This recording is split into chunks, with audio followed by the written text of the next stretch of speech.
Salva di sesi Tanya Dokter berikutnya. Kali ini kita mau ngomongin tentang program hamil. Jadi buat kalian yang mau program hamil, tolong ditonton video ini dari awal hingga akhir, jangan di skip. Oke, kita ngobrol lagi sama Dokter Priska. Sama Dokter Priska, masih kita di sini, kita akan ngomongin bahas kupas tuntas tentang program hamil. Gimana Dok, program hamil dari yang alami hingga yang tahapan berikutnya? Oke, kalau mau ngomongin program hamil, kita pasti gak jauh-jauh tentang infertilitas intinya gitu ya. Seorang pasangan usia subur, usia berapa tuh berarti? 20 sampai 35 gitu ya. Pada dasarnya kalau dia tinggal serumah, berhubungan teratur 2 sampai 3 kali seminggu, tidak pakai KB apapun, dalam 1 tahun itu di atas 95% pasti hamil. Pasti tuh Dok, pasti 95%. Nah, gitu ya. Cuman berarti ada 5%-nya dalam 1 tahun dengan syarat-syarat seperti itu di atas tidak hamil. Nah, itulah pasangan-pasangan yang memerlukan bantuan untuk kehamilannya seperti itu. Jadi pada pasien-pasien baru sebulan, 2 bulan udah pengen dok saya mau program, aduh kayaknya santai-santai aja dulu gitu, karena 95% pasangan usia subur dalam 1 tahun pertama kehamilan pasti hamil, cuman tinggal bulan waktunya, sabar ya. Jadi tenang aja, chance-nya sangat besar 95%. Dan kalau dalam 1 tahun memang tidak terjadi kehamilan, jadi kita masuk dalam kategori yang 5% itu yang infertilitas, jadi nggak subur gitu ya, bahasa Indonesianya nggak subur gitu. Nah, kalau udah nih dalam setahun mereka berhubungan seminggu 2-3 kali, terus tinggal serumah selama setahun. Nah, apa step-step yang harus dilakukan pertama kali? Pertamanya cek dulu, kita harus mengecek pemeriksaan infertilitas dasar istilahnya ya. Penyebab infertilitas itu 50% karena perempuannya, 50% karena prianya. Jadi nggak bisa salah-salahan gitu ya, 50-50. Jadi kita harus ngecek dari sisi wanitanya, tapi bapaknya juga harus dicek gitu ya. Nah, dari wanitanya apa aja sih yang dicek gitu ya? Pertama di USG dulu, dilihat rahimnya sama indung telurnya ya. Rahim dan indung telurnya itu jangan ada benjolan, jangan ada kista gitu ya. Misalnya bagus semua, oke, itu udah bagus ya perempuannya. Terus laki-lakinya dicek apa? Spermanya nggak cuma jumlah, pergerakan sama bentuk. Ada tuh yang jumlahnya banyak, tapi geraknya lambat, kayak kura-kura gitu misalnya ya. Atau ternyata geraknya cepat, tapi ternyata kepalanya ada 2, ekornya ada bercabang-cabang, itu nggak bisa juga. Dan itu ada syarat-syaratnya, ada jumlahnya berapa minimal. Itu harus cek lab dong. Betul, itu harus cek lab. Satu lagi sebenarnya yang juga di perempuan sebenarnya adalah saluran telurnya. Jadi dari USG itu kita nggak bisa ngelihat fungsi saluran telurnya. Itu kan tempat buat apa ya? Buat jembatannya si spermanya, itu nggak bisa dilihat dari USG. Nah, itu kita melakukan pemeriksaan hysterosalpingografi. HSG itu bukan? Betul, itu namanya HSG, dilakukan pada hari ke-9 haid. Oke. Di itu semacam kayak dimasukkan ke USG gitu? Bukan. Jadi ibunya seperti pasang spiral, mengangkang gitu, dimasukkan cairan biar ketahuan tersumbat atau enggaknya. Betul, ya. Jadi ngelihat salurannya itu mampu mengeluarkan cairan yang kita semprot atau enggak. Oke, jadi tahap pertama itu setelah kalau kalian udah setahun ternyata tidak terjadi kehamilan, kalian kontrol ke dokter suami dan istri. Dicatat ya, suami ya, jangan mau enak sendiri suruh istri ke dokter, ternyata suaminya ternyata yang bermasalah. Harus adil dong ya. Nah, jadi harus fair. Jadi kita cek, yang suaminya cek sperma, yang istrinya tadi dicek dulu dari USG dan HSG. Apakah si istri juga harus ada cek lab tertentu mungkin? Nggak usah. Untuk yang utama itu dulu dasarnya itu.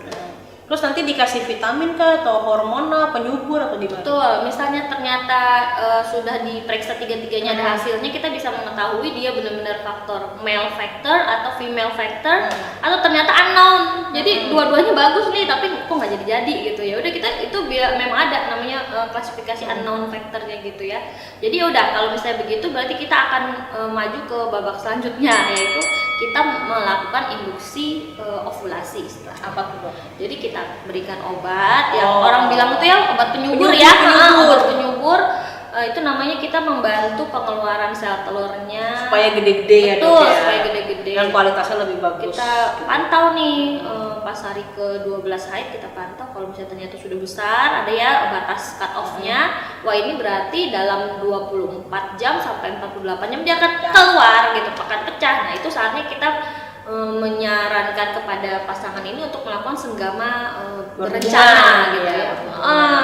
Diharapkan pas pecah ada tuh sperma yang tersedia, kan kita sampai ini nggak pernah tahu kapan pecahnya, nggak ketemu gitu, seperti itu. Itu namanya induksi ovulasi. Jadi begitu pecah itu yang disebut masa ovulasi. Betul. Masa subur ya dok ya. Masa subur untuk berhubungan, diharapkan terjadi pembuahan dan terjadi kehamilan. Oke, gitu. Nah, misalnya itu sampai berapa lama dok? Misalnya kan udah dikasih penyubur itu hingga berapa lama batas waktunya bisa kita kasih obat terus? Karena itu kan hormonal ya. Karena bisa bikin badan gendut atau kadang moodnya dia uring-uringan atau gimana gitu. Jadi penyubur ini gini, kita bisa ngelakuin sampai 3 siklus sebenarnya dokter. 3 bulan berarti ya? Dokter kandungan umum ya istilahnya ya, 3 siklus itu dengan dosis yang kita naikin terus setiap bulannya kalau tidak tercapai sel telur yang matang setiap tetap dikontrol dengan USG segala macam. Kalau misalnya ternyata sudah tidak bisa dengan cara yang hubungan senggama berencana, berarti kita bisa naik ke step selanjutnya, namanya inseminasi.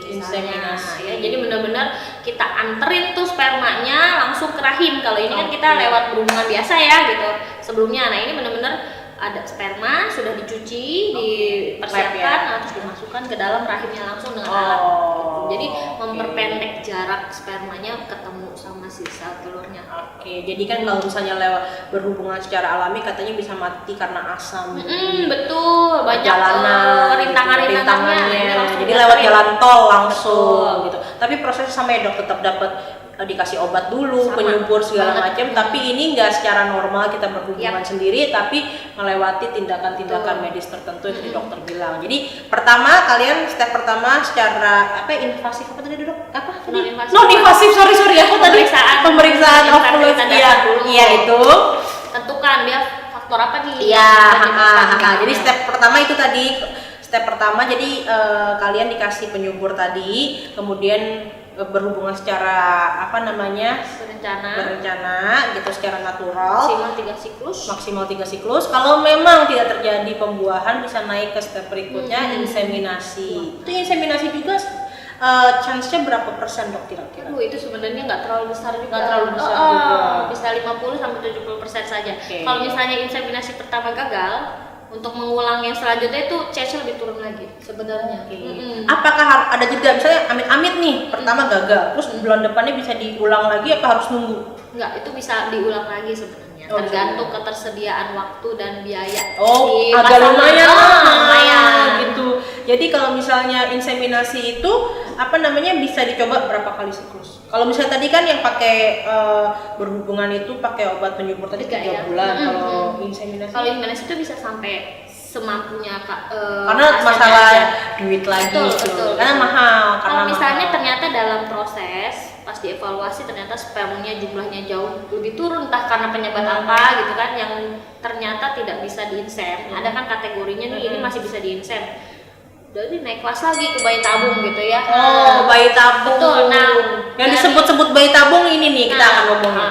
Dan maksudnya dari inseminasi sampai ke arah bayi tabung sebenarnya itu kita lebih mengarahkan kepada dokter obgyn yang khusus bagian infertilitas. Kalau yang 3 siklus yang tadi tuh bisa pakai obgyn biasa nih ya, obgyn mana-mana ya.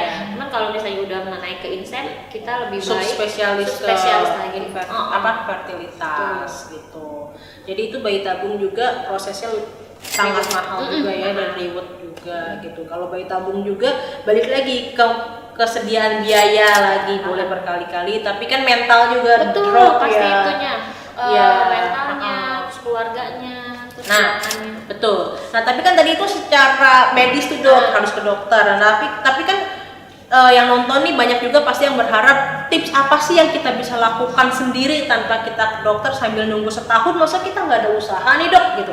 Kasih tips ngapain nih dok selama setahun, entah minum vitamin apa yang harus diminum, apakah kita harus olahraga atau gimana dok? Betul.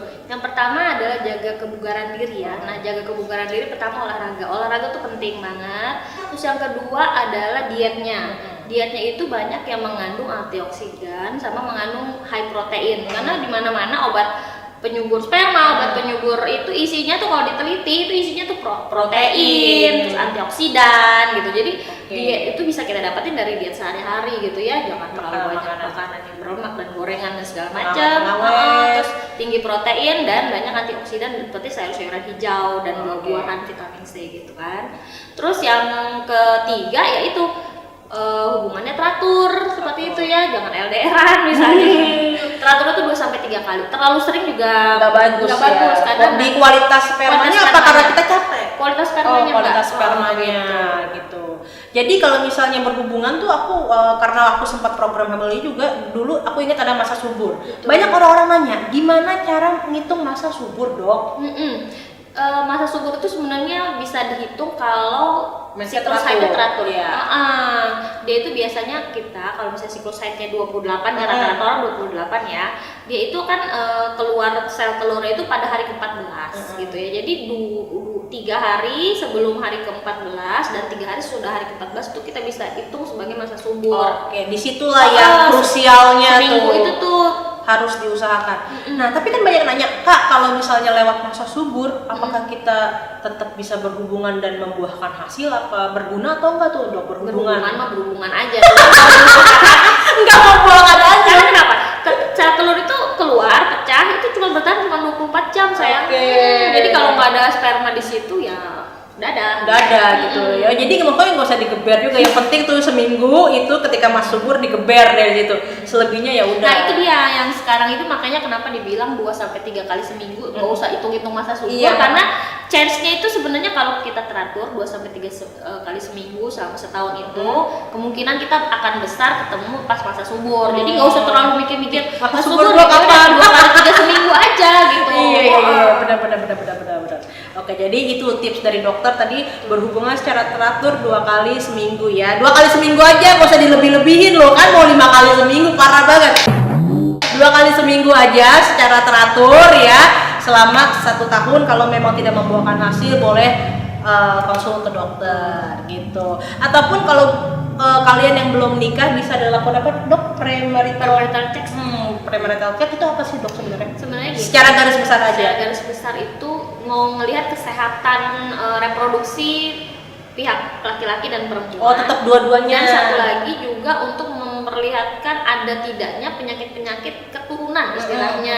Tapi dia sifatnya karier gitu. Jadi dia nggak ada nih, nggak kelihatan, tapi dia memiliki pembawa sifat itu. Contohnya penyakit thalassemia. Itu yang paling sering. Iya. Aku pernah baca thalassemia, dia ada thalassemia tapi cuma membawa sifat doang. Tapi kalau ketemu anaknya 25%-nya bisa menderita thalassemia beneran. Gitu. Ya itu. Oke, itu aja intinya. Kalau misalnya kalian memang sudah merencanakan pernikahan dan pengen cepet-cepet punya anak, alangkah baiknya ada premarital test tadi itu, biar tahu nanti kedepannya itu kita mau diapain ya. Sejak dini kan lebih bagus ya, Dok. Jadi bukan hal yang tabu lagi kalau kita mau melakukan premarital test. Jadi bukan berarti kita nggak menerima pasangan secara apa adanya ya, Dok ya. Oke, gitu aja serba-serbi kita tentang program hamil. Semoga kalian cukup terpuaskan dengan obrolan kita sama Dokter Priska siang hari ini. Kalau ada pertanyaan, ada komen, silakan tinggalkan komen di bawah. Ada pertanyaan juga tinggalkan pertanyaan di bawah. Jangan lupa di subscribe dan di like video ini, dan jangan lupa di like dan di follow Instagramnya apa, Dok? Umadre Klinik ya. Umadre Klinik. Oke, sampai ketemu di video Elva Tanya Dokter berikutnya. Dadah. Dadah.